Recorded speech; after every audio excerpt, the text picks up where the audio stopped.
welcome everyone to our monthly call of the Polkadot Fellowship. It's the OpenDev call, and we have December of 2024. It feels like we're doing this for 15 months now.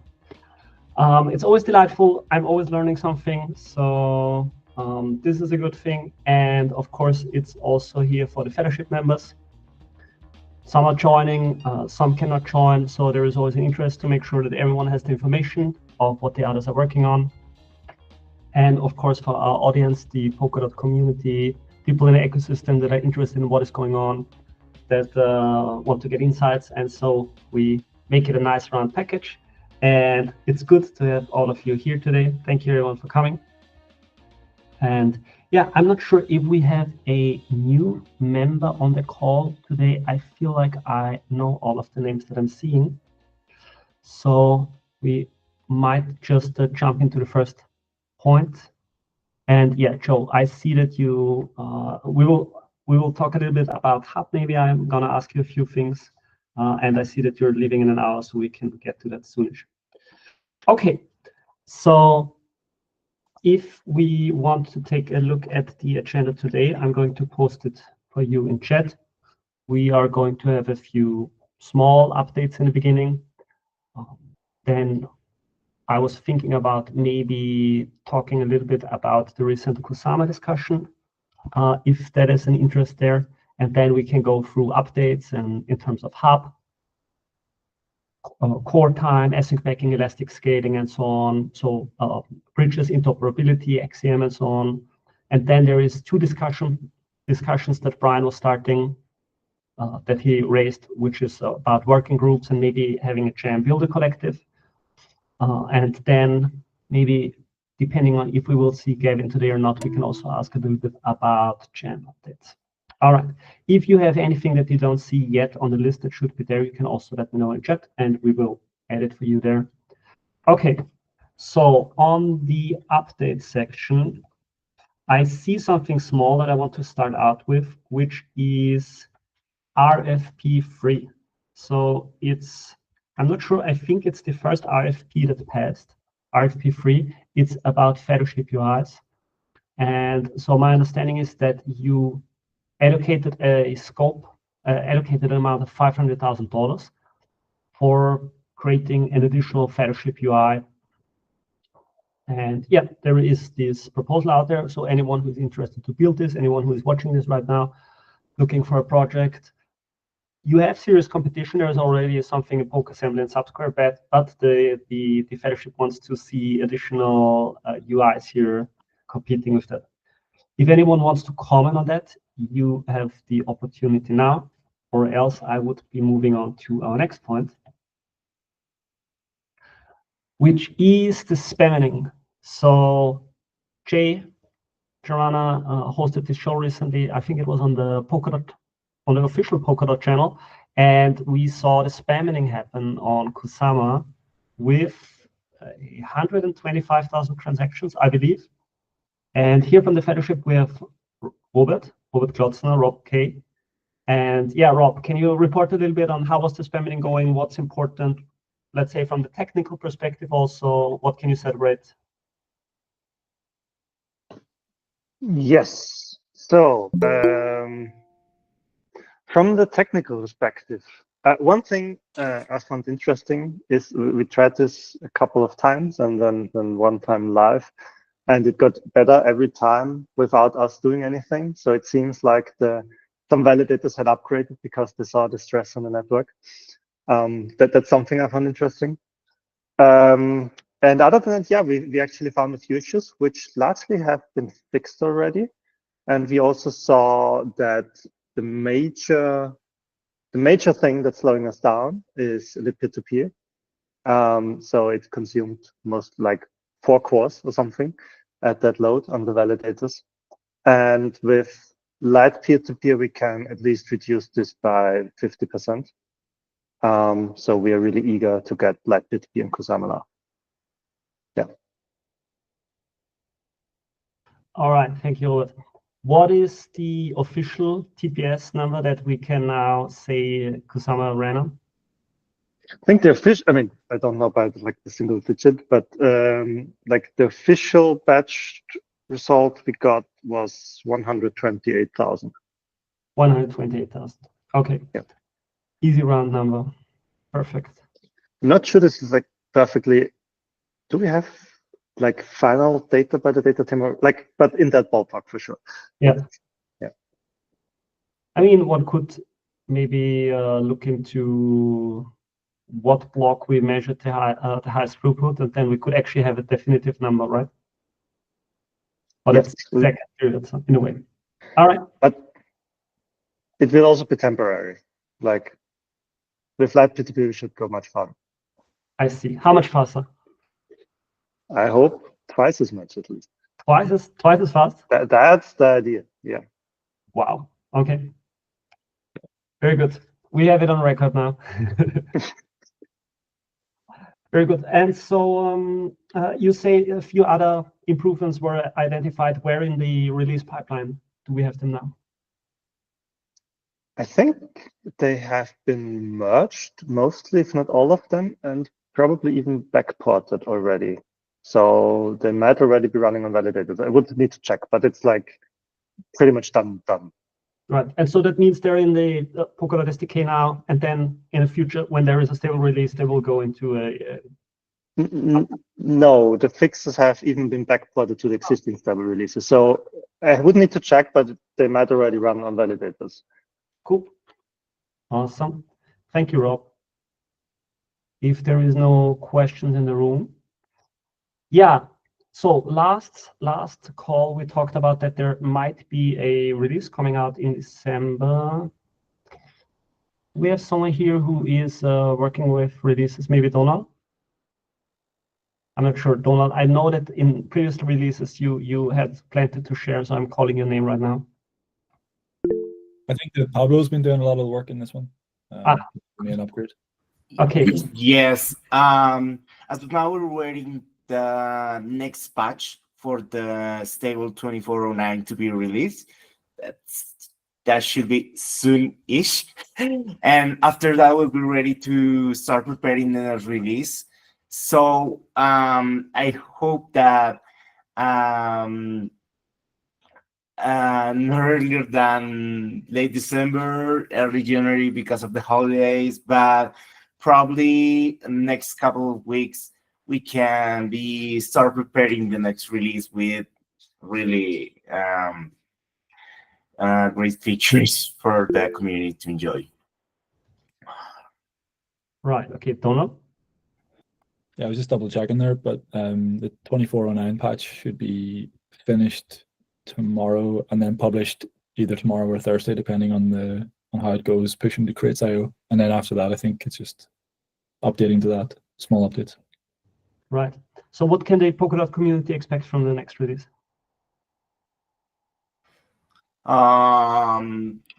Many things, but mainly the introduction of the dynamic lanes and the bridge. So this is a feature where you can, when you don't depend on hard coding the connections of the lanes, which are the connections between two systems, two parachains between the on the bridge. So that's like one of the main features. Another one I noticed is the introduction of the auto renewals on the Coretime, which might be a lifesaver for many teams.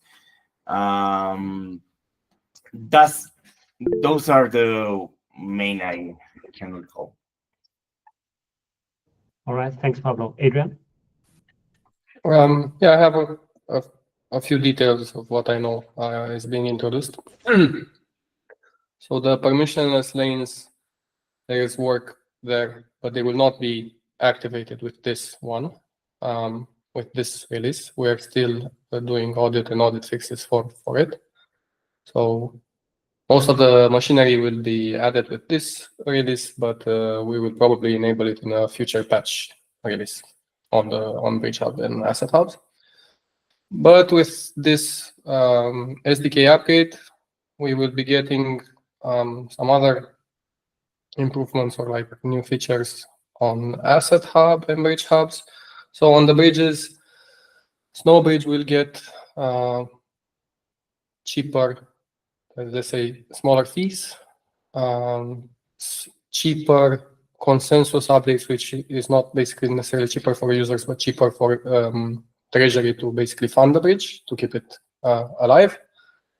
We get Polkadot native asset support in Snowbridge. That means not just ERC20s moving between Ethereum and to Polkadot and back, but also being able to export Polkadot assets to Ethereum and then moving them back to Polkadot. On XCM, the big things are the dry running, or basically fee estimation, being available with latest fixes and the latest APIs on all the system chains. And also Asset Hub gets full support, like all the missing pieces for doing, let's say, just-in-time swaps for paying fees in any asset. So basically, Asset Hub supported for some time buying execution fees using any asset and just doing, under the hood swaps for DOT from the asset that you specify within the limit that you specify. But it wasn't able to do the same for transport fees. So if your Asset Hub is just a hop for a transfer between other chains, you would have to specifically say in the XCM, add some DOT to it, just enable for you to be able to do that. So now stories like USDT or USDC going from multiple parachains in one go and not caring about fees, just pay with USDT will be possible and live. I think these are the major ones. All right, thank you. Good. So this is the next release. We can expect that sort of early next year. There should be some movement with regards to rolling it out. All right. Yes, probably start next year. All right. Okay. Thanks, everyone. Good. So I was thinking for today we could have a little bit of a discussion starter. And so Sean was posting this thread on the forum. I'm gonna drop it here for you in chat. Make Kusama chaotic again. And I've seen this sentiment rise in the last few weeks. I think Sean contributed, a few other people in the ecosystem also contributed to that discussion in terms of, is it time again for Kusama to step more in the foreground again? And so Sean was giving it this specific angle of saying, sort of, Polkadot is the let's say the more responsible, grown-up, more, let's say, industry-focusing guy, and then we have Kusama, more chaotic, and would also be a great opportunity to look at privacy-focused solutions.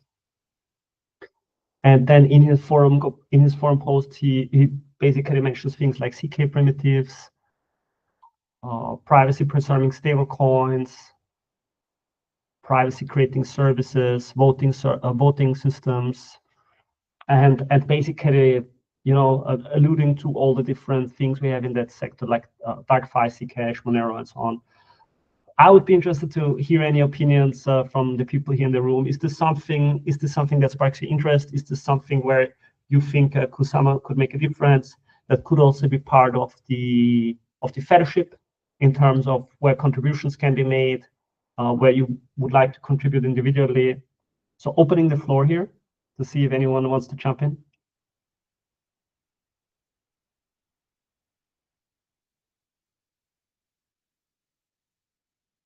And else maybe, yes.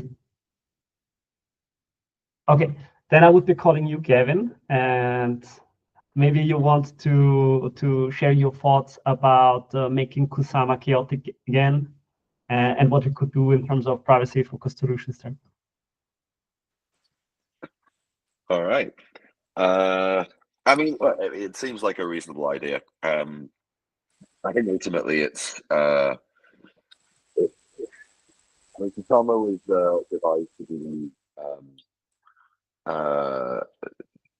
sort of avant-garde, the Polkadot, Polkadot's risk. And I think Sean's proposal sort of moves away from that and says, well, look, Kusama could do his own thing. I'm sorry, Kevin, like half of the time your mic is somehow tuning out.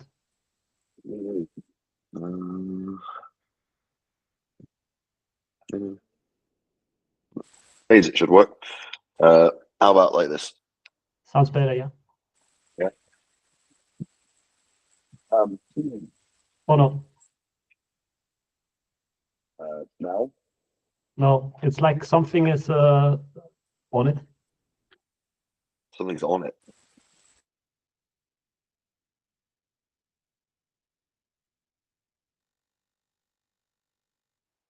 Let's give it one more try.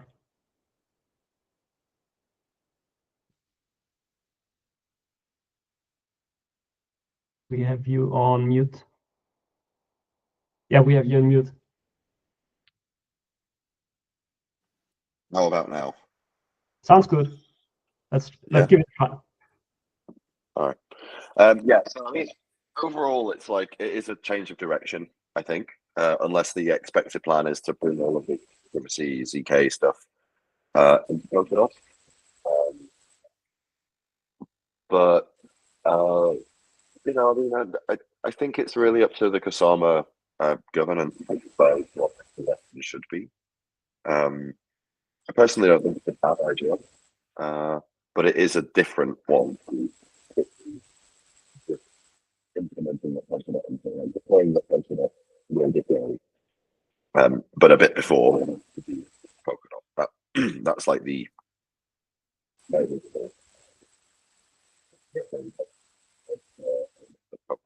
of Kusama, and yeah, I mean, if Kusama governance like decides that this is a good direction for Kusama, then it's similarly up to Kusama governance to make it happen. You know, and that's a separate thing. It doesn't, as it stands, it doesn't make it. If it's what happens, the plan is just deploy what Polkadot's going to deploy anyway. If it wants to implement like primitives in a smart contract setting, then it needs a team to create, decide what those should be, create them, deploy them, and this is you know a big thing. It's not just to have an idea; it has to be executed. And as you saw now, not many people are putting their hands up to actually execute it, right? So I think ideas are good, but I think execution is far more important, and unless there's execution capability, then Yeah. ideas are just wishful thinking. Yeah, someone needs to do the work. And I mean, I think that would be a wonderful thing coming from individual fellowship members. So, for example, Sean is a member of the fellowship. Maybe he's also, I don't know, interested in contributing work here. Other than that, I believe I saw like Oliver also gave a thumbs up. Like, you like the idea, Oliver? I think I cannot really talk here because I'm in a public environment.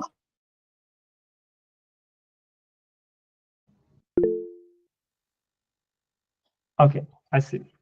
This is very curious that just when we talk about privacy-focused solutions, suddenly everyone gets interference here. This is very suspicious.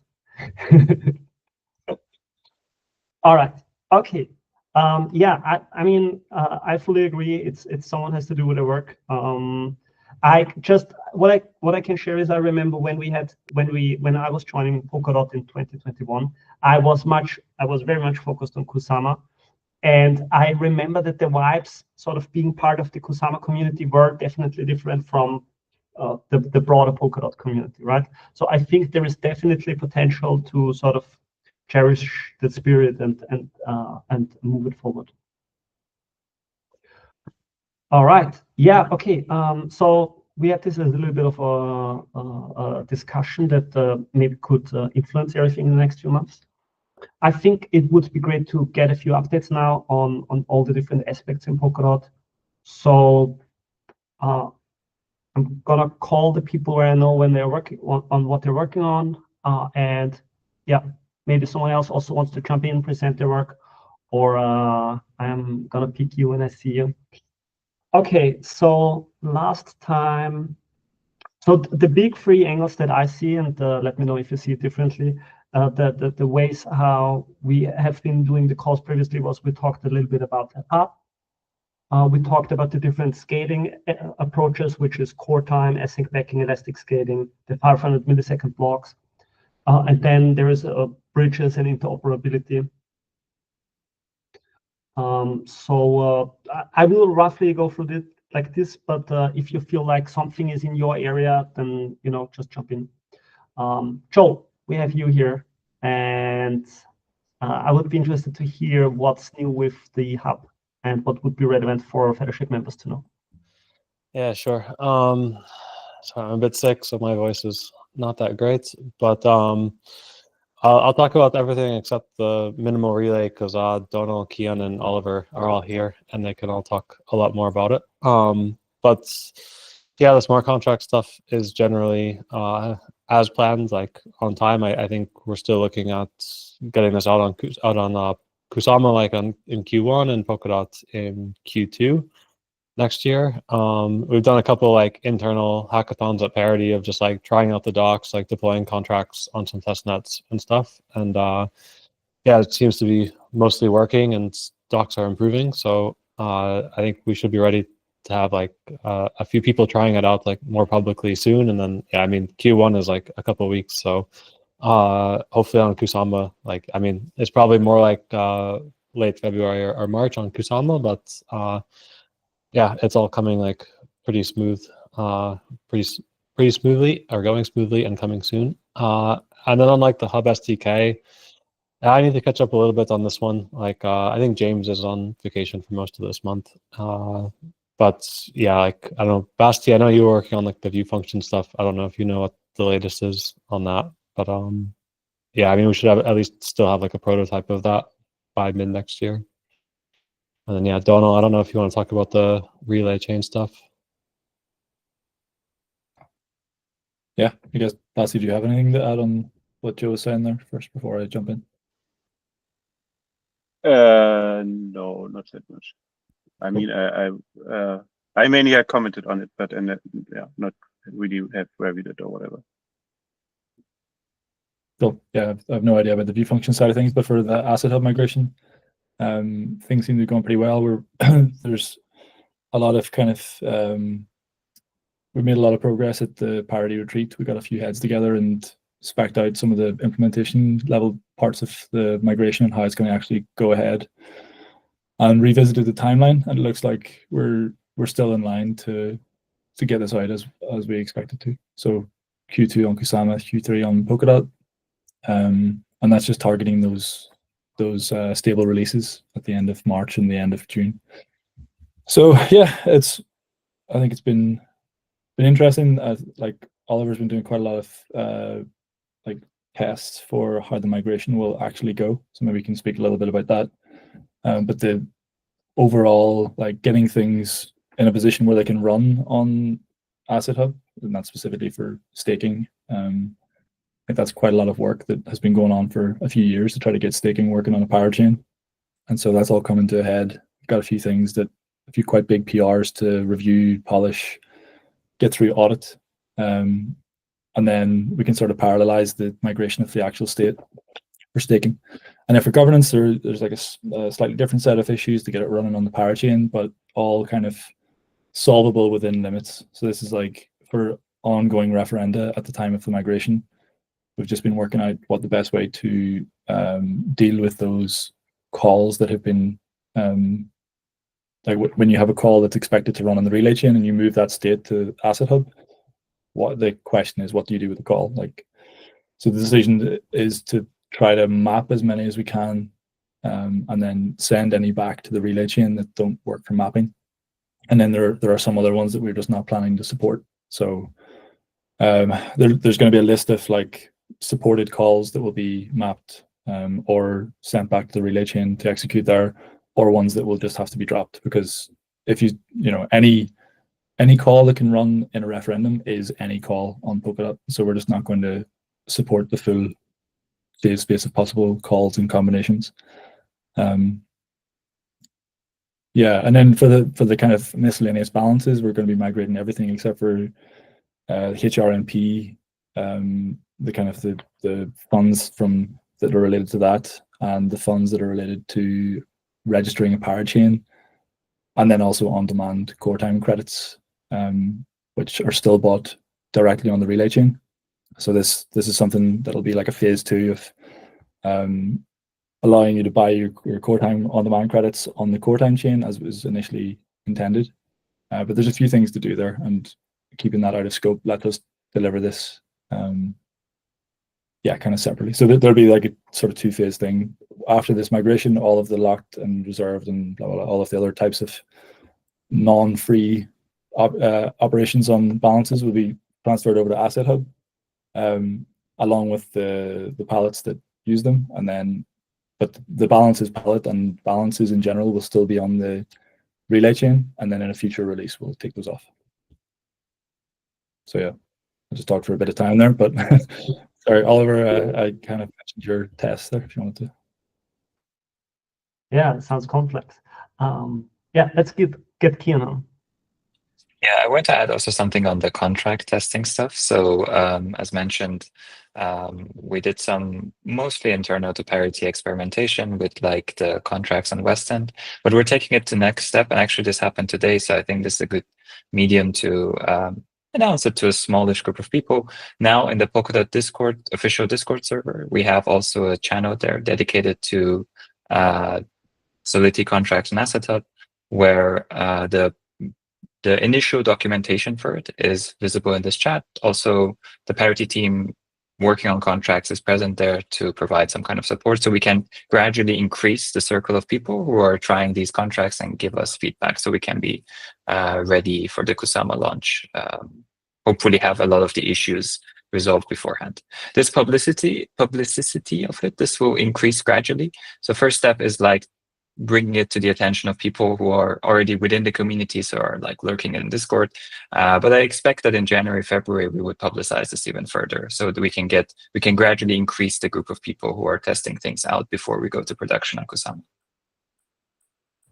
Very nice. So people right now would be testing on West End? Yes. Right. And what's the kind of testing that you're looking for? Like, how could people ideally break it? So we have like a tutorial in there, and we have tried this many times again within like internal hackathons. Now we want external people to first try that, and then hopefully try and poke into the corners that are not possible. So try and diverge from that baseline tutorial that teaches you to do something very specific, and then try and do different things and report things that are not possible. I mean, we also have within the same documentation portal that is published in Discord now, there's a long list of things that are, for example, known issues. It would be great if people can help us understand more things that are, known to not work right now, so we can plan for them to be ready by Kusama.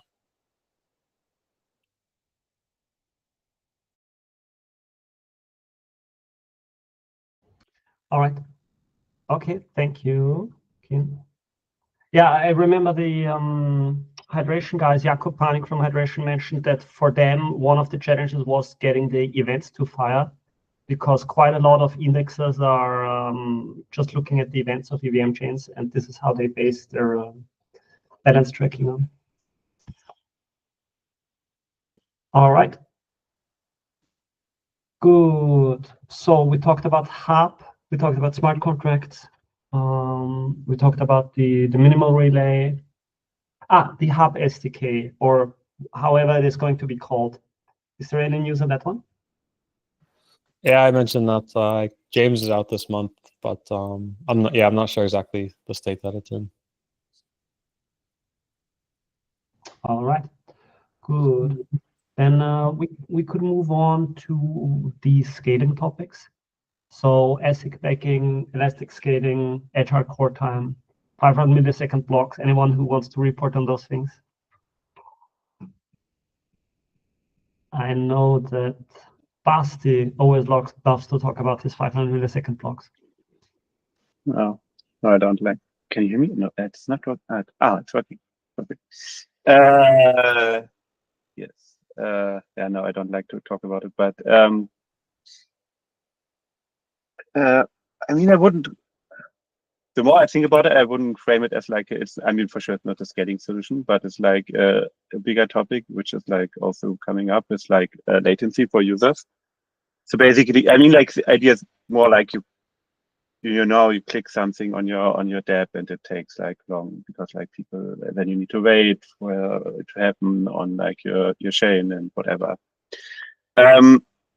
So for sure, like if you have faster block times, you get like lower latency. But I mean, like it's not like even if you have like 500 millisecond blocks, it's not like your dApp is directly not maybe sometimes, but your dApp is not directly connected to the collator. So like it means like your latency is actually not 500 milliseconds. It's actually much more depending how you're connected to the collator or the guy building the blocks. So there are like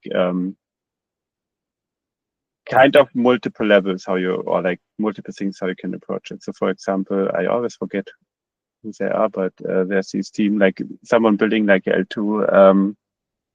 I think it's common in these that they have like this kind of what they call like I think soft confirmations. So like basically when the transaction getting it's added to a block, you get a confirmation, hey, your transaction was added to a block, and then I think you also get already some kind of pre-confirmations.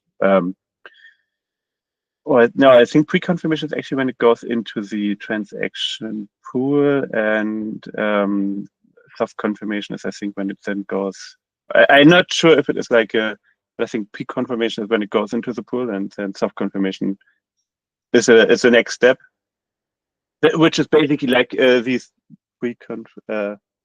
pre-confirmation is like basically pre-confirmation is something we already support right now. I mean, like when you send out a transaction, you already like you get either it makes it into a transaction pool or it doesn't make it into a transaction pool, which is kind of like okayish. But for example, if you have like a light client, if it goes in the transaction pool, it's like just means the transaction is valid, which is like, yeah, which brings us to, I don't want to discuss with myself here, but I mean, like, it's like, yeah, so that's another thing. For example, when you, for example, build like a Facebook or whatever, and you do like a like button, and you click on the like, I mean, you don't need to wait. You just increment, like the moment the transaction, like you get a pre-confirmation or whatever, you can just increment the count at some point. When there's a new block, you just fetch a new data or whatever. But for example, if you want to buy like the hottest new NFT trade or whatever, like I'm doing an NFT sale and you all want to buy my NFT, and getting a pre-confirmation doesn't bring you anything because you don't know if you can get because I'm only selling 100 NFTs, 1,000 people want to get it. It's like, okay, if you have a pre-confirmation doesn't mean you will get the NFT because like it then depends on where you end in the block and blah, blah, blah. So in this case, if you have then this kind of soft confirmation is like could give you then like it's still like a better because like okay, your transaction landed in a block, you maybe can already start kind of reading from it. You then may see, okay, either you made it or you didn't make it because you were too slow or whatever, something. So coming back to what I said earlier, it's like it's basically about latency. How do you give how do you show this latency to the user? Which is like it's an intermixed play between like the backend, so like what the chain is doing, how these events are flowing, and also like what the UI is doing. For example, sometimes, as I said, like UI can just say, okay, action was done because it will be done probably at some point, and it's not that important. But while other actions like buying NFT or whatever, you probably want to know, did I make it? And then there's the next step. For example, if you want to, I don't know, want to buy a house, and I don't know, for 2 million or whatever, you probably want to wait for finality because like the guy selling the house wants to ensure that the money actually arrived and not is somewhere in some collator which doesn't have that much stake in the game and is lying to you. And So like different level and different kinds of when you want to what you want to play. So and the 500 milliblocks are optimizing one part of it, but it's like as I said earlier, it depends on how you're connected to the collator, how fast it is. But there are like these ideas of what we call like these transaction streaming, where you're basically like continuously like building a block and then sending out this data, and like so there are like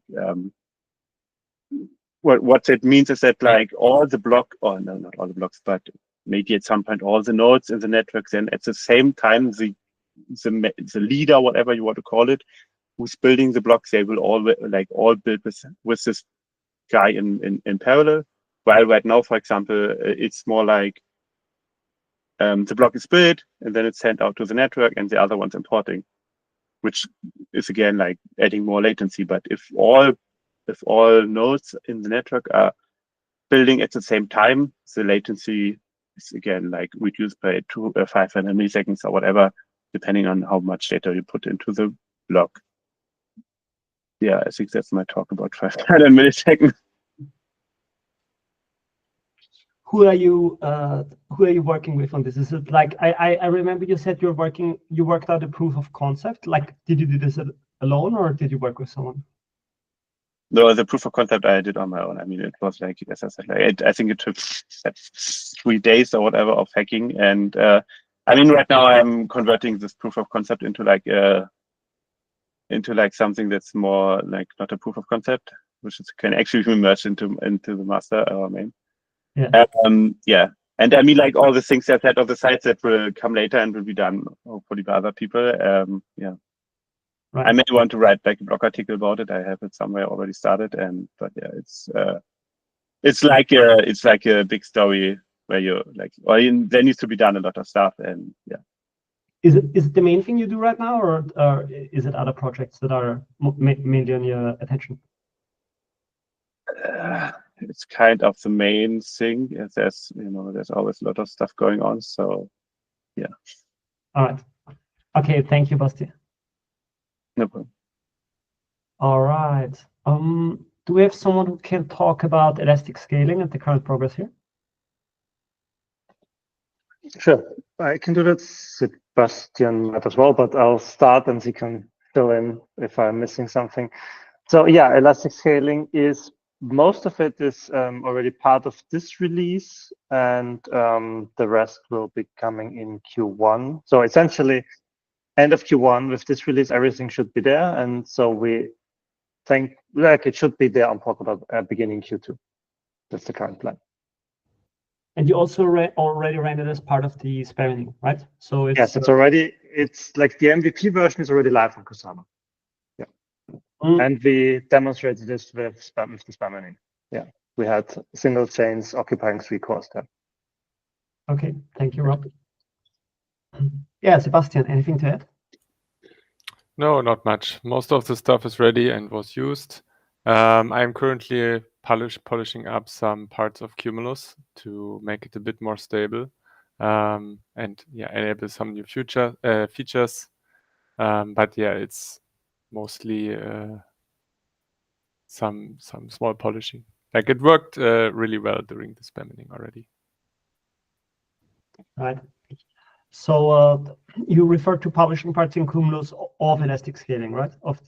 Yes, exactly. So there is a new collator implementation that slightly adjusts the block authoring so that it can handle the faster block times. And this part still needs some polishing of rough edges. And also we want to unify all the collator infrastructure so that we only have one in the end again. But yeah, that will be finished in Q1. Currently, it's already available as an experimental feature if anyone wants to try it out. Nice. And you or Rob, are you in contact with any specific parachains that already want to implement it, or are they basically just listening and waiting until it's ready and then they implement it on their own? Peak, for example, is quite eager to use it to drive down block times until Basti has finished his thing.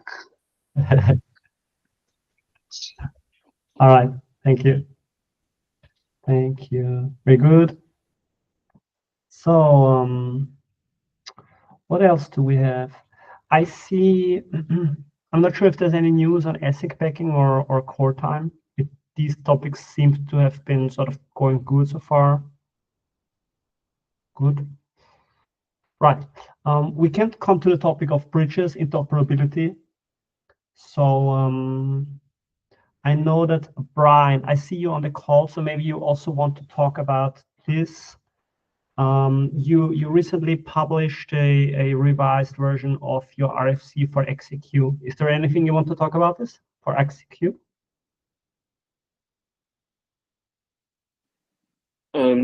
Not a lot of updates. So we published RFC. I think it's on a good shape. We're currently working on the XCM integration implementations, and then from the implementation, we might have minor adjustments to the RFC. And then once we got the proof of concepts fully working, and then we'll be ready for burning the RFCs for long-term voting. All right, got it. Thank you, Brian. Yeah, I posted the link in chat. It's RFC 126. Okay. Yeah. Do we have Adrian on the call today? Yeah, Adrian. Adrian, I know you're my go-to person when I want to learn more about bridges and Intel. Sorry, I didn't get you. XCM still or something? Yeah, XCM, what's new or what you like, what's new in general? Yeah, sure. So, like I said at the beginning of the meeting, there's a good chunk of XCM work that's going live with this upgrade of the SDK and the upgrade of the system chains. And then there was this, let's say, period of time since our last call where we made some more progress, which is not live, but has just been released in the new stable SDK of Polkadot. That's 24.12. And here I'm referring to XCM v5. XCM v5, as it was defined, is now complete. We went through the whole RFC process and implementation and everything, and it's released as part of the 24.12 Polkadot SDK, which was just released like a couple of days ago. I expect us to be able to integrate this into the fellowship runtimes, maybe sometime in January or end of January.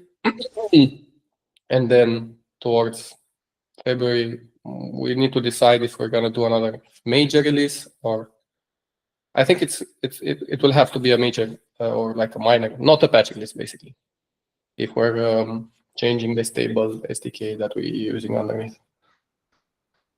So yeah, the first step is upgrading the system, the relay chain and the system chains to XCM v5, and hopefully afterwards the ecosystem can follow suit. We're hoping that the new features and quality of life improvements that are coming with XCM v5 will be a strong enough motivation on their own to have the ecosystem upgrade. On the bridges side, like I said, some stuff which has been, let's say, already released for some time in the SDK is also coming live on the fellowship now. Snowbridge, Polkadot native assets, and some improvements around pricing and fees. And then the recent work that's been going on bridges is, like I said earlier, support for permissionless lanes. And on Snowbridge, let's say, sort of a complete redesign. It's called Snowbridge V2. And this will come with better UX, easier, let's say, easier way to integrate, library support for integration so that the people integrated the bridge don't really need to understand that much, so better SDKs, and some different behaviors of the bridge. specifically the ability to do unordered messages. This allows for better decentralization and also protects us against some regulatory issues that some relayers may face. For example, if there's a known illegal address, someone knowingly trying to move some illegal funds, with the current design, that would just block the whole pipeline of the bridge until someone moves those, right? And maybe nobody wants to touch those because of regulatory or legal reasoning, right? And you're relying on, I don't know, some relayer from Antarctica or somewhere where they're not bound by legal requirements. Yeah, but all of this is work in progress. I expect the target to be finished and be released and like fully released, audited and everything, is the next SDK stable release, which is 2503, so around March. We're supposed to have everything done by mid of January, but then there's 1.5 months time for us to test and do the security audit and fix any potential security findings and anything like that. And I guess, yeah, that's about it. Cool. Awesome. Thank you, Adrian, for the update. Okay, we are through the update section. We have a few discussions coming up. Before we close down the updates, I see that we had almost everyone talking today. I see that David and Jesse are on the call. Is there any updates that you want to share with us? Yeah, the Secretary collective is almost done. We just have this patch that we need to include in 2.4.1 to release, I think. After that, should be okay. Right. You said Secretary collective almost done? Yeah, it's done.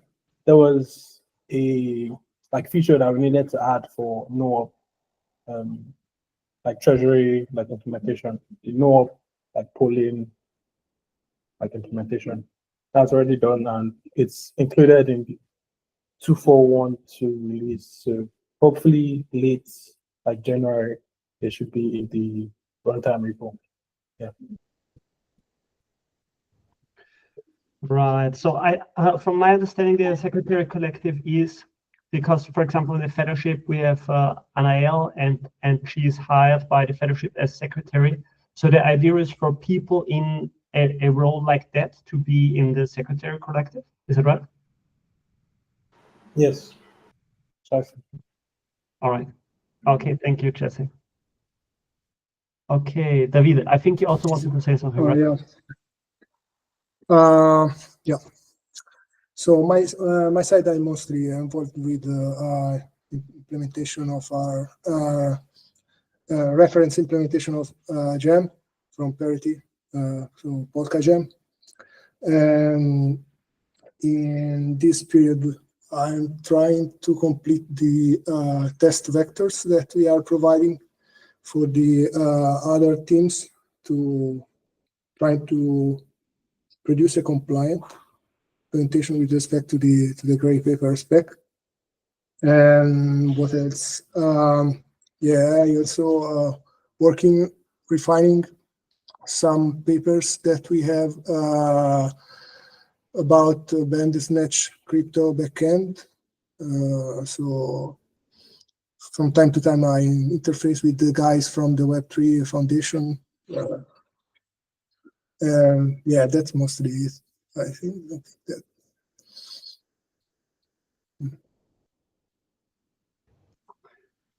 Awesome. All right. Thank you, David, for the update. Yeah.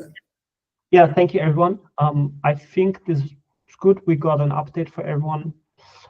Now on the agenda, I see two discussions that Brian wanted to go into. And for the first one, I'm having a link here that I'm posting for you in the chat. And that's about working groups. So I was reading through the fellowship chat. I think one inspiration here came from, there was a little bit of a discussion in the Element. And I think Basti, it was Basti, you were saying people should not vote on, like there is an incentive to vote in a fellowship, but people should not vote just in any direction, but they should rather know what they're voting on. And then there was a little bit of a discussion on should these rules be modified or not. And then Brian was coming up with the working group discussion. But maybe on the voting side, is there anything to discuss here right now? Not sure from my side. I mean, like my point there was like, yeah, as I laid it out, there was if people are voting for RFC, I expect that people are actually like understand what the RFC is about, and not like it's like my bro voted yes, so I vote yes, and that's like you know, don't go with the majority or whatever just because like yes, because like you think it's because you think you need it to have like this kind of thing for like your stay in your rank or whatever. I mean, like there's these kind of things that it's probably discussable, but yeah, I think it's people are just voting because they need to vote. I think it's a bad idea. Right. So there is some of rule or requirement that for a certain rank you need to participate in a certain amount, like ratio of referenda, right? Yes. Right. And so do you think it should stay like that, or should there be a modification to that? Well, I think it's fine. It's just yeah, we need to find like I mean there are like there are some numbers attached to it in the manifest, and I mean we need to have people forced to like some kind of force like forcing people to vote, otherwise no one would be vote if they have no incentive. Maybe some would still vote, but you know what I mean. But yeah, as I said, I don't want to people have just voting just out of the reason for voting, but actually yeah. All right. Yeah, and so I think as part or related to that conversation, then I saw that Brian was also posting that link that I just posted here, which is the repo, the GitHub repo help center under the Fellows organization, and it's about working groups. And so there is a suggestion to consider launching working groups. So maybe Brian, at this point in time, do you want to present the idea? Yeah, sure. So basically, in the world, you have teams like the web bridge team, frame teams, but they are mostly just like party teams. There's no way, for example, for me to officially join the frame team, for example. Yeah, so I just like to bring like this kind of team concepts to make it more open and be part of like officially the Photoshop thing. So we have like multiple working groups, and then this helps a lot of organizations and plannings and as mentoring. So then we set up multiple working group for each category, and then we can officially define some leaders to help organize and obviously leading the work on this area. Then this helps in many ways. Like for example, people who have better understanding of what sort of area of work is covered by fellowships, as well as they can focus in on a particular areas, especially for the new joiners. They can pick a one or multiple working groups they're interested to join and participate in discussions. And well, we have currently we have a few fellowship channels, open channels, and the fellowship member only channel. But they are, they don't have that many discussions right now, so it's fine. But when we have more people and more discussions, then we might have a lot of different topics on the channels that it might be good ideas to like separate and having like different channels for each individual working group or category. And that helps with discussions that we don't have to have everything in a single channel. And then that makes it easier for people to ask questions, taking support. They will know that if, for example, if people have questions about frame, they go to the frame working groups channels and just ask there. That makes discussions but easier, as well as like all the plannings. Yeah, because that we work as a team, so it makes sense to bring this idea to be a formal idea. And we also already have, as a retention promoting evidence, we have to declare area of expertise, and so that also play nicely as well. So basically, if you join your working groups, you kind of expect to know certain things about this working group, or if you are leaders, then obviously you must be an expert on this working group. Yeah, I think just I want to see how should we going forward on this idea to make it part of the official Photoshop process. All right, thank you, Brian. I saw a few thumbs up here from Oliver, Donald, Adrian. Anyone want to comment? I really like the idea. I come from a research background, and that's kind of how it works in academic research. You have working groups, and people get involved, but you can be involved in multiple working groups at the same time, and you can have people here either actively doing the work, leading the work, or just providing guidance or opinions or whatever. So it's a format that definitely is tried and tested in other environments.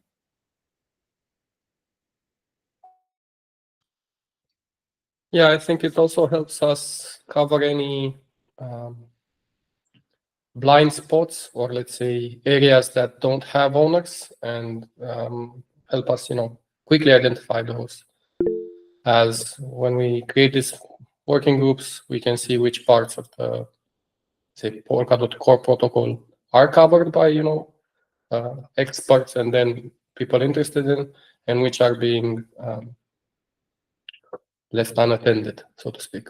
And then it also, I hope it also encourages the ones that are covered to have higher levels of activity. For example, more engagement in RFCs and PRs and everything that's related to that certain area. Yeah, I guess like this is a solution, but I'd be interested in hearing like what's the problem statements that it's trying to solve, because like it all sounds nice, like gets people working together more, but like we do have like open like developer support channels, like there's like XCM public channel on Element where like a lot of people are.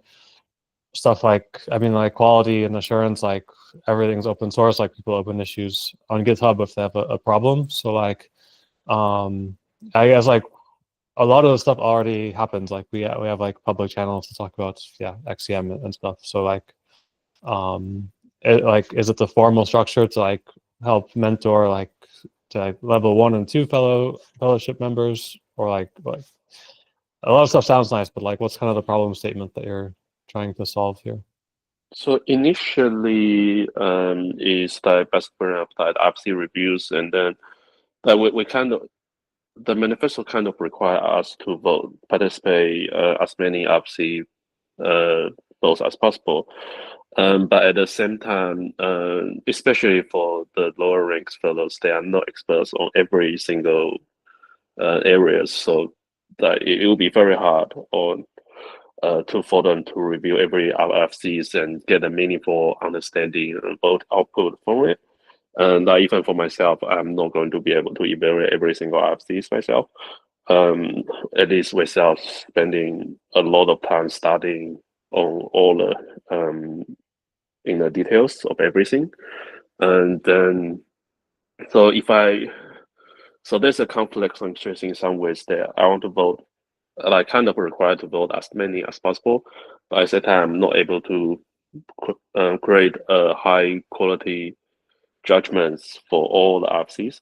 So with working group, we can like be left out this requirement a bit. So for example, say I'm in XCM working group, then I will only be required to participate the RFC related to XCM.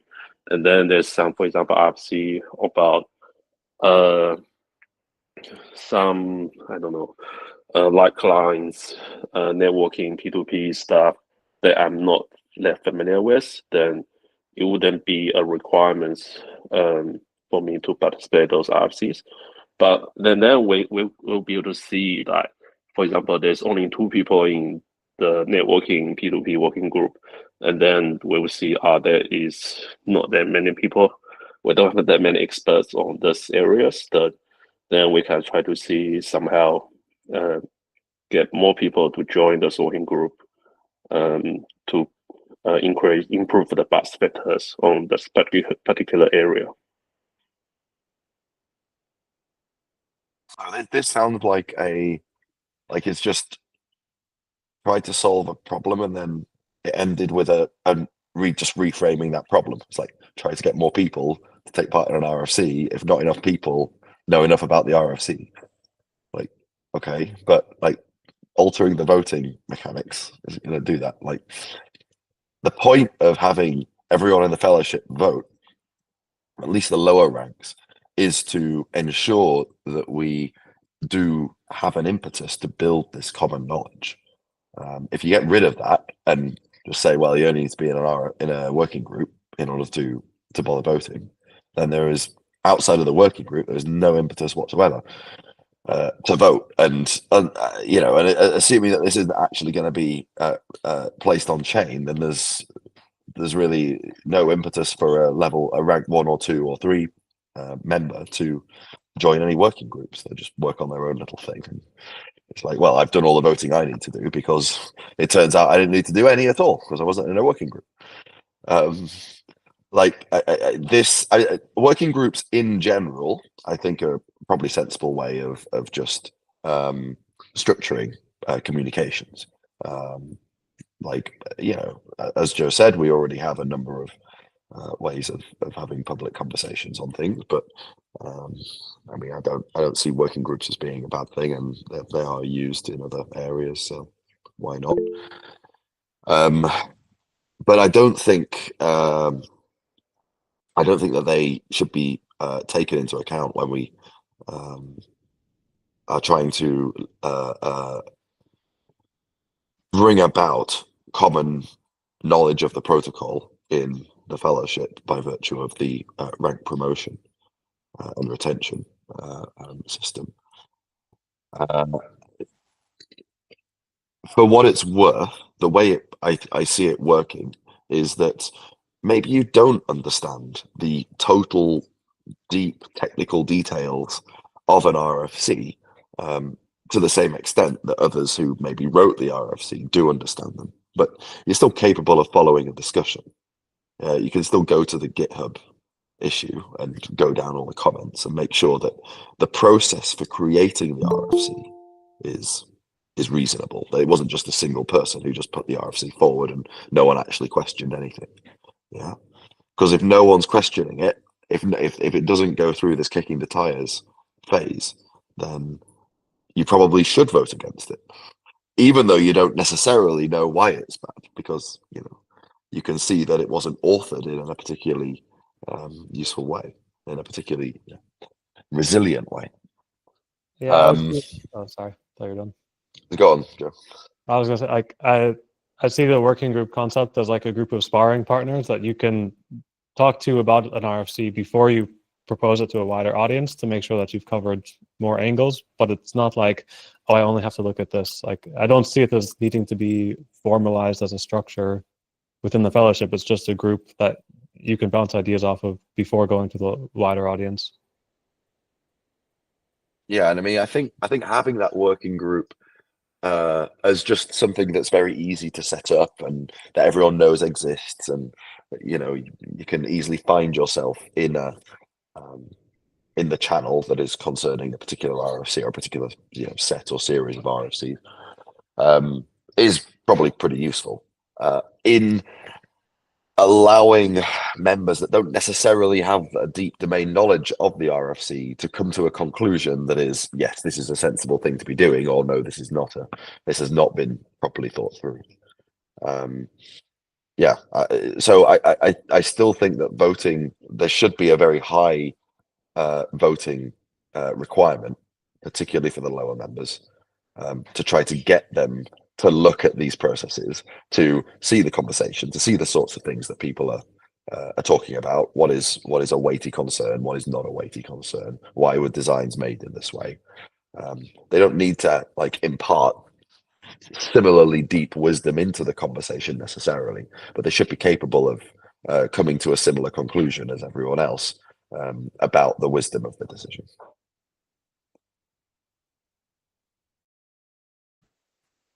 I guess the enforcing the on-chain voting part might have unwanted results, like you say, Gav. But I think it's still useful to have working groups, at least at the RFC ideation and formalization, and basically writing step and then the review step. And these working groups, I wouldn't see them as per RFC, but more like per area of technology, right? Like Brian said, you had light lines in general, everything that's related to that, or like networking in general, with all the underlying very low-level domain-specific knowledge that only a subset of the fellowship has.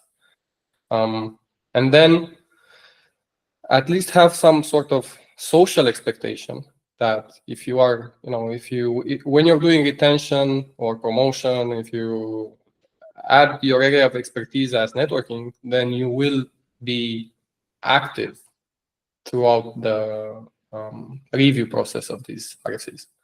Because what I see happening in practice is an RFC gets put up and there's no activity on GitHub, not enough activity to warrant going to a vote. And then it's kind of rejected by default. So like you say, once someone submits it to a vote, I guess it makes sense and it's a good idea to have everyone go to the RFC, check the comments, try to understand to their level of depth of understanding as much as possible, figure out if like the conversation made sense, that everything was kind of covered, and then vote accordingly. But I think we're missing this spark or this motivation to push that conversation forward at the PR level, at the PR or GitHub or whatever step. Okay, so this is a not unreasonable problem statement. It's just like it's too hard for people to sort of be centering around any given RFC and actually collaborate over its authorship. And working groups provide, let's hope, a sort of shelling point so that people find themselves in these conversations naturally and sort of don't have to go out and search for the RFCs that they might reasonably be able to contribute to.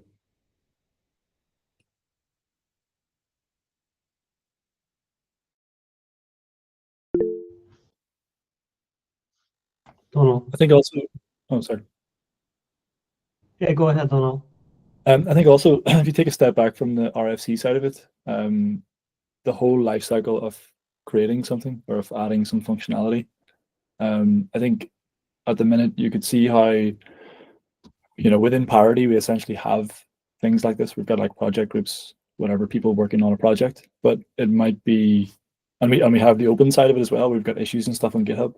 But the reality is that for people outside of Parity, getting in on these projects, there's a lot more friction than there needs to be. And I think that working groups seems to be a way that we could possibly mitigate that, where if somebody declares an affinity for a certain subject, say staking or something, then they don't need to be in Parity working on the team that's working on staking to be able to take part in the conversation around guiding the design and actually implementing things. So I think it gives people a bit of a, I can imagine how it would give people a bit more of an insight into how things are developing that is a bit more than just the PRs and the issues, because there's more to it than that.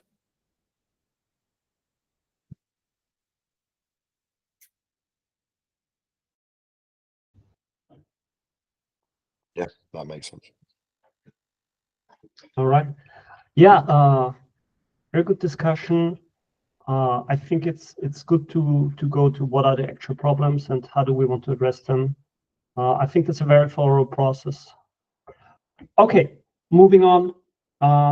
A discussion that Brian wanted to go into and it's we're transitioning a little bit over to Jam right now, so maybe we can touch on this topic, and then after that, maybe Gavin, we can get an update on Jam from you. So Brian was asking if there is so sort of how Jam will be handled in the fellowship. Will it be part of the fellowship, or will it likely be a separate collective? Jam Builder collective. I'm not sure, Brian, if you want to add anything to that question, or did I summarize it correctly? So let me give a little bit background. So I was in Jam 0 Sub-Zero and talking with a lot of people, and then a lot of teams they would like to see if there are alternative way to participate the development of Jam. We have Jam Prides, but that is for the core node implementation. Not all the teams have like those low-level skills, like blockchain building skills. That, for example, the OpenSquare teams, they are building UIs, indexers, but they probably not. They don't really have they don't want to, like, for example, build another node implementation. They want to do what they're best at, that is building UI or indexer. So they want to see if there are other ways to, because obviously with different needs, some sort of this kind of work built for Jam. And then there are also other toolings not part of the core Jam Prides, not covered by Jam Prides, but it's kind of necessary. Like for example, we need some visualization tools, we need some potentially debugging tools, for example, to make the core building and improve let us be able to build the products better, as well as allow other teams to integrate with Jam easier. So those work should be covered by there should be some grants or some other funding ways to fund those work. And so I just want to see but they have obviously go to main treasuries, but at least at this stage, it would be best for the Jam builders to evaluate if a particular work is a need or helpful, because that, well, the general audience, the general community are not necessarily the best at evaluate a very Jam specific technical proposals. So that is why I'm asking. So maybe, like obviously Jam eventually will be, all the Jam builders eventually will be part of fellowship. Yes, right now, not often are in. So I just, that's why, like, not sure if we need something for the transition period or not. So, or if we are able to just using the fellowship sub treasuries to help funding those projects.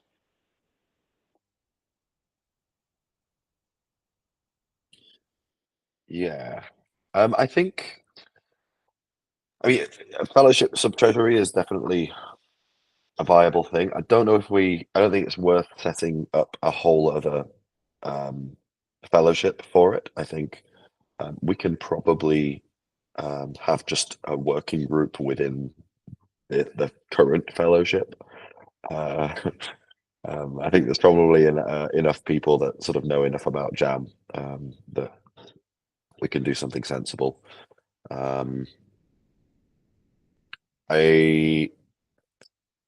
mean, you know, I agree that then probably should be funding coming from the Treasury for the peripheral elements of Jam, potentially funding, tooling, SDK. I see as another very important one. I mean, Parity's sort of doing some initial work on building on an SDK, but it's, you know, Parity is still reasonably small, and particularly the team working on Jam is pretty small.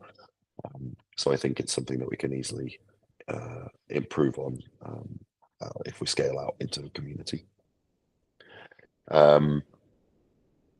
Yeah, I mean, it could also be a bounty. We could, you know, or a series of bounties where we sort of that's about trying to describe what it is that we think is sensible, and then putting it to the Treasury as funding a bounty. I'm pretty easy. I don't have a particularly strong opinion on which way we go, but I do agree that there probably should be a structure for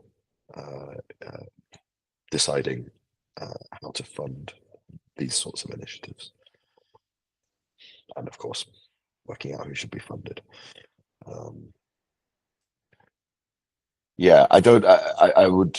Yeah, I already said it, but I'll say it again. I don't think it's necessary to have a separate Jam fellowship at this stage. I think it would confuse matters because then there would be a whole other power center that would be Jam specific, and it would be hard then merging the two power centers in the future.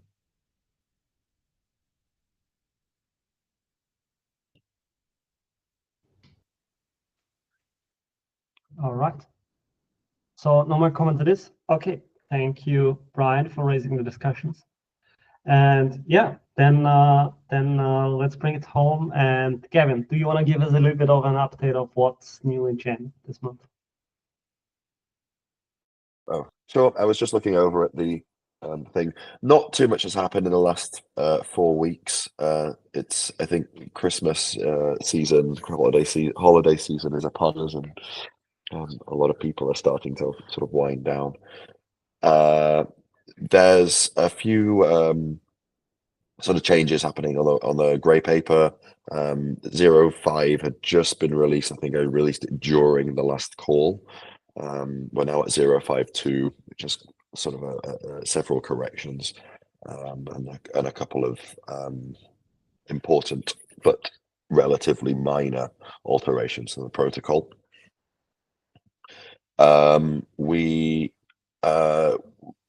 We're looking at getting the rest, or I'm looking at getting the rest of 0.5 integrated into the grey paper. There's a milestone up on the grey paper repo. Looking into getting the rest of that integrated by the end of the year, which will bring in a few changes to the PVM, as well as some fairly small protocol alterations, some extra host functions, and a few other bits here and there, which will basically bring us up to the point where no more changes should need to be made if all of the expectations about how services work and how implementations made are well founded. Probably they're not all well founded, and so that's why we have 0.7 and 0.8 series of the grey paper to bring in any changes that we realize we probably want to have once we start having full implementations and full and real services built on them and executing on them. I expect I was actually asked this yesterday in the Jam chat room, but I expect we'll be getting to the 1.0 or at least 0.9, which is the feature complete final draft before auditing by April next year. So first half of next year should see the Jam protocol V1 complete. There's already some ideas in the pipeline for a sort of V2, which would continue things along into something probably more quantum resistant and capable of seeing multiple instances of a Jam network being consolidated under the same security umbrella and being able to interoperate at the work package level, at the service level, very effectively. Not as effective as if work packages would go all into the same Jam instance, but still something that's very workable and would allow the scaling out across multiple Jam instances of services. Talked about this a little bit in one of the Jam chat rooms over the last few weeks, but the broad sort of term for it is the Jam grid,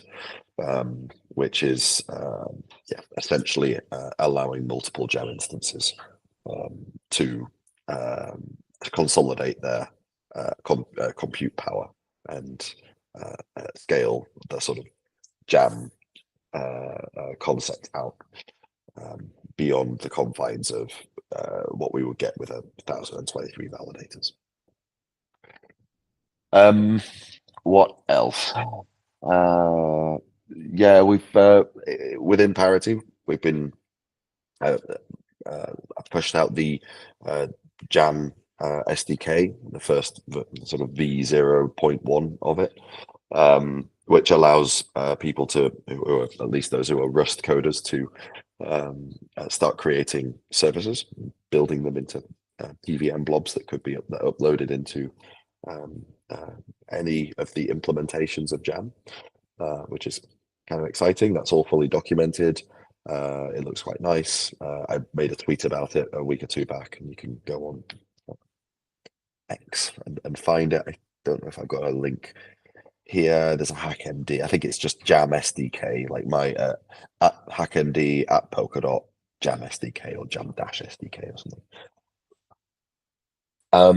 What else? There was something else, I think. Yes. So in Parity, we've been working on Core VM, the first of the services, well, the first of the sort of proper services, the Core boot as well. That was also released as part of the Jam SDK 01. So yeah, that's the first service. Was the second service, and the first like proper service is Core VM, which is basically the ability to run a piece of fairly arbitrary program code, arbitrary code. It can't have STD, so it's got to be like no STD code. So that basically means no standard operating system services. It has to be bare metal code. But the ability to run such code on Jam without considering things like gas limits and block space limits and this sort of stuff. This is like, as far as I know, at least a first in the industry, like the ability to run arbitrary code, not like code that just runs in a block on Jam. And by this, we kind of are now getting to the actually Turing complete, like in the, we did a lot of marketing around Turing, not marketing, we did a lot of communications about Turing completeness in the Ethereum days, right? Like 2014. Oh, it's like Bitcoin, but it's Turing complete. It was never really Turing complete because you are limited by the block gas limit. Yeah. Core VM is novel in that it lifts this limit, so you can actually put an infinite loop on a blockchain and it doesn't break. And it's like crazy. It's just like mad shit. But it's what we are working on now, and I'm hoping that we'll have an initial Core VM version, if not by year end, at least in January, which will be a really nice demo, and hopefully we'll have the Doom demo following not too long afterwards. So yeah, this is like one of the first really exciting things that we'll see Jam sort of and PVM, because Jam has a lot of this to thank is the PVM demonstrating its powers. Yeah, I think that's probably about it for the last few weeks. Obviously there's a lot of work going on behind the scenes on PokerJam, which I'll hasten to correct Davide is not a reference implementation. There is only one reference for Jam, and that is the grey paper. It is simply Parity's implementation.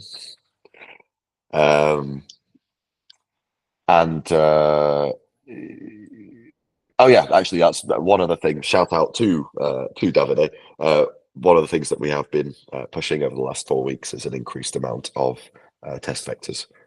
As we're getting to a more stable protocol, grey paper Jam protocol, the test vectors are starting to sort of pile up for what it is that we can provide to the teams to give them some confidence that their implementation is conformant to the spec. One of the things that we're working on, again, behind the scenes, nothing released yet, is a, or at least I don't think it's released yet. Maybe Davide can correct me if it is a test harness for, or conformance sort of harness for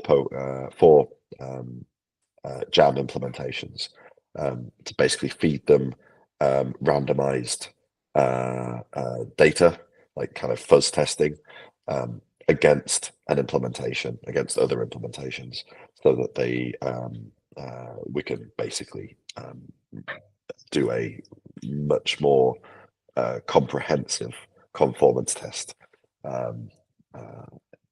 when they propose that their implementation is M1 or M2 compliant.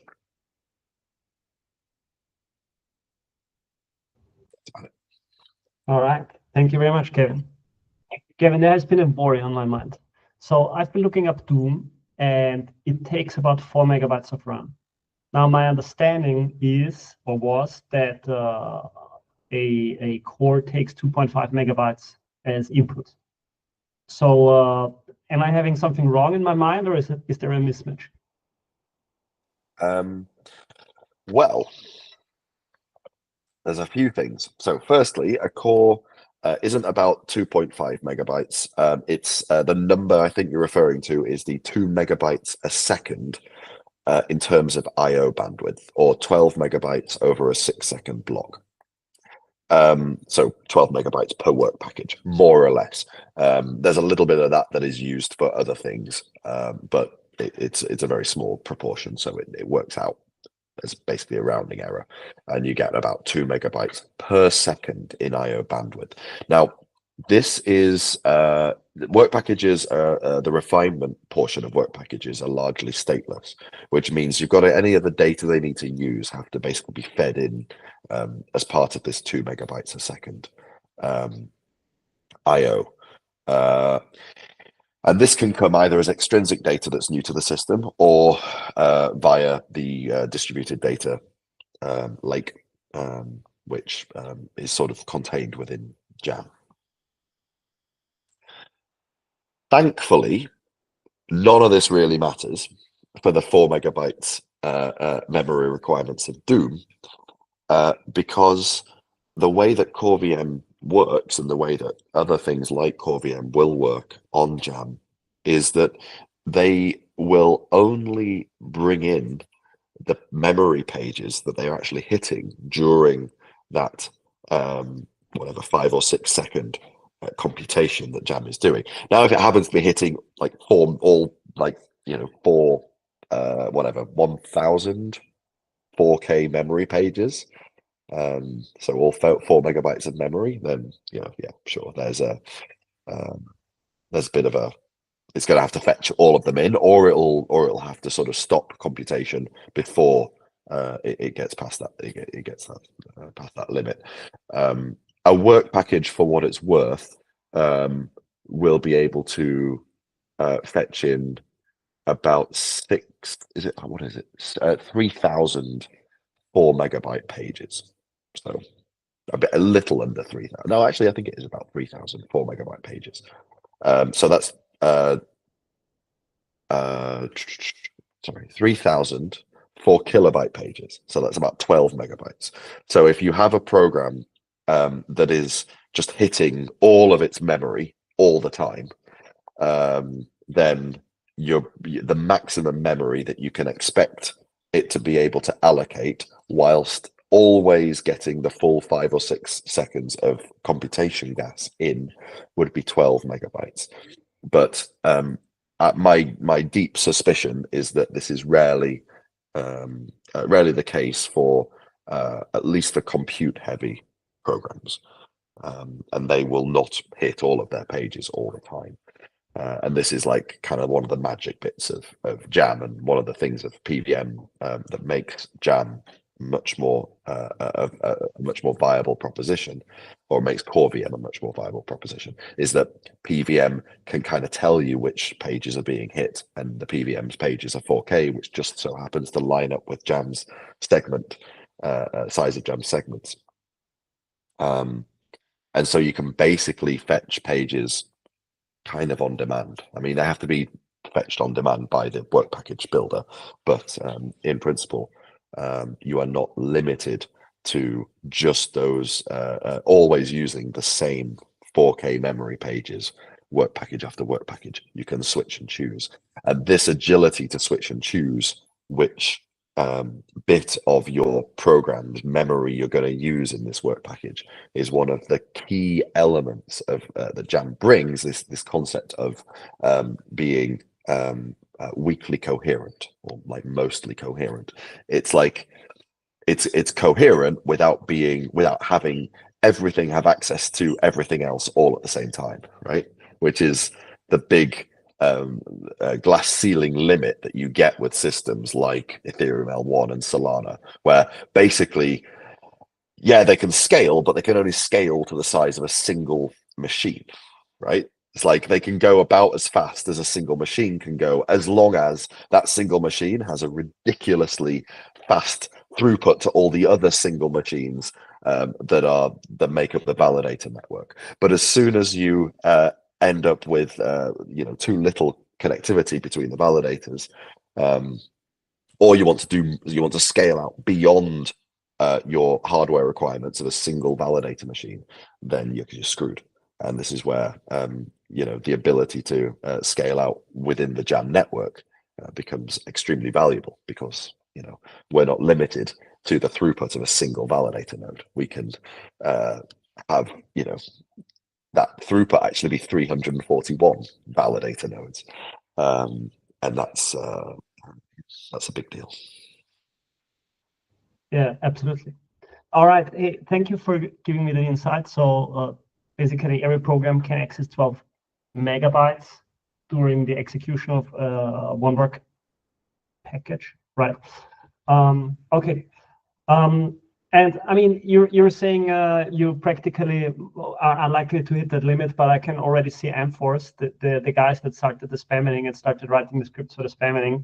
I can already see them writing scripts for just like randomly accessing all the memory that is available in Jam.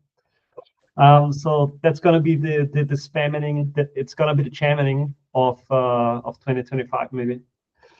Yeah, this is exactly the sort of thing that we're going to use the Jam toaster for, so that we can actually run it all on a test net, get all of the deep performance metrics, work out all the kinks, look at all the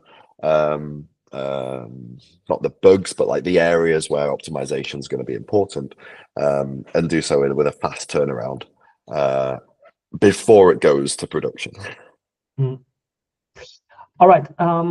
Before I close it down, maybe one last question. You mentioned quantum resistance. Like, I guess we're going to have a lot of time in the future, but very briefly, how do you make a chain quantum resistant? Well, it sort of depends on the chain. So transaction-full chains, like Ethereum L1 and basically like all of them, are based around the concept of like signing bits of data, right? And the thing is that quantum computing kind of makes it easy to recover a secret key, or at least like sign with a public key in such a way that you would never know that it wasn't that it's not a proper signature, for the signature schemes that are prevalent in blockchain today.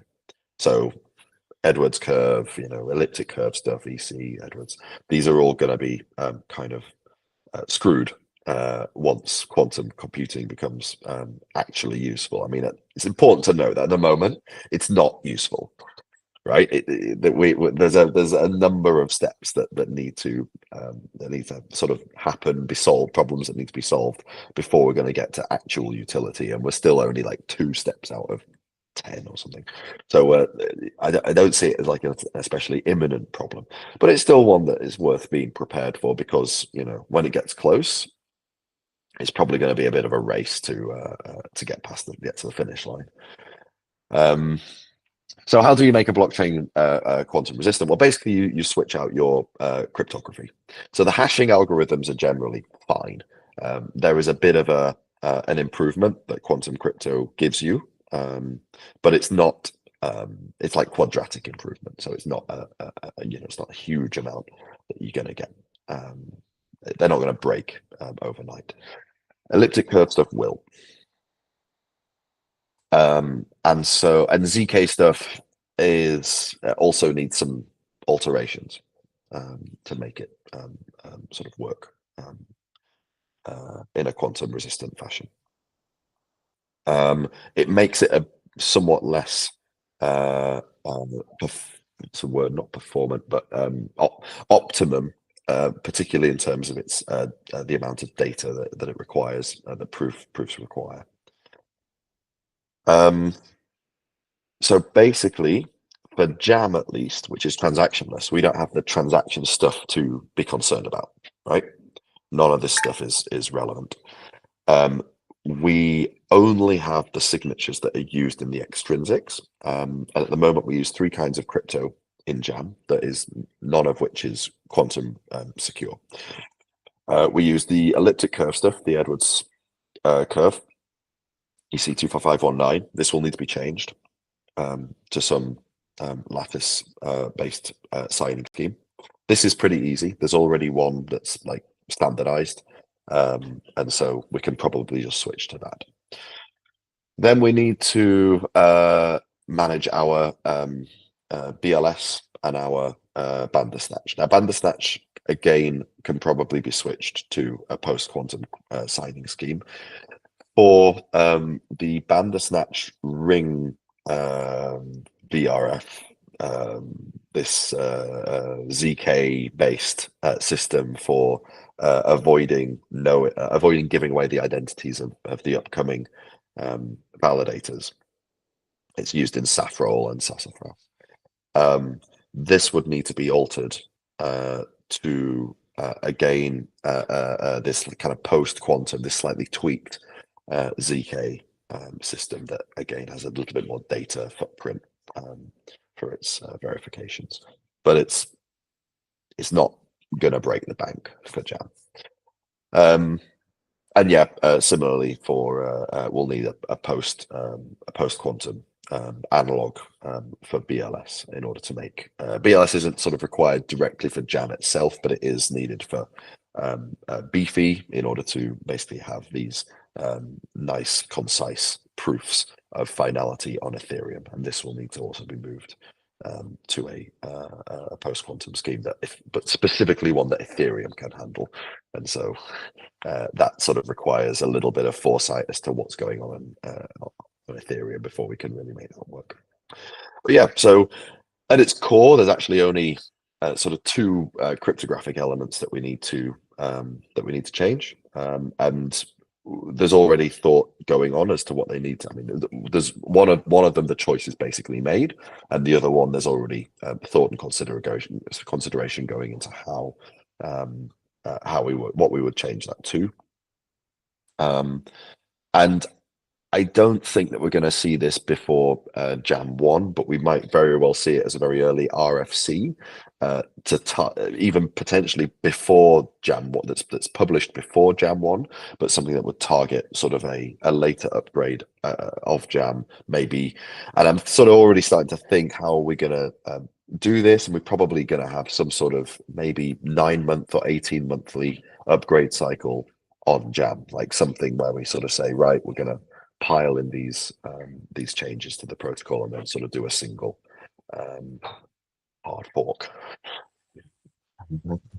as needed. This would run on a separate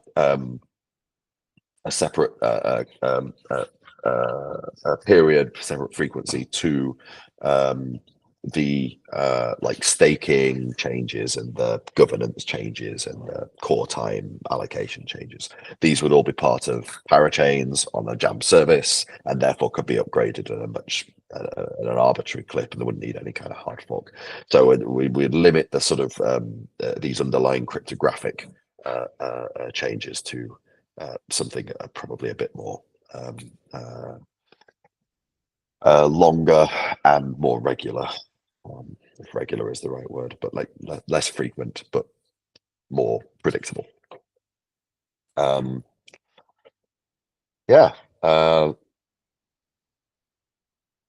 think that's about it. That's my thinking.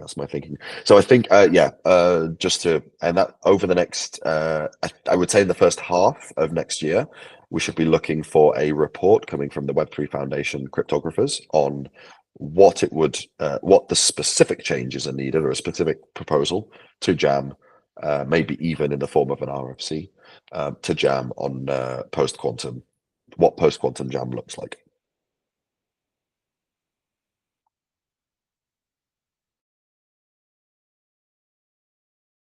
All right, thank you, Devin. Okay, so I'm learning there is already Jam 2.0, like some early ideas, of course, but yeah, that indicates to me that Jam 1.0 is sort of like roughly spec'd out. Lots of teams working on that, and also lots of other efforts. All right, thank you. I think it's time for us to package it all up. We touched a lot of territory today. So yeah, thank you everyone for coming. I'm gonna wish you good holidays if you're celebrating now, and a happy new year. And we see each other on the 3rd Tuesday of January, which is the 21st. Okay, so thank you everyone for coming, and see you. Bye-bye. Ciao, ciao.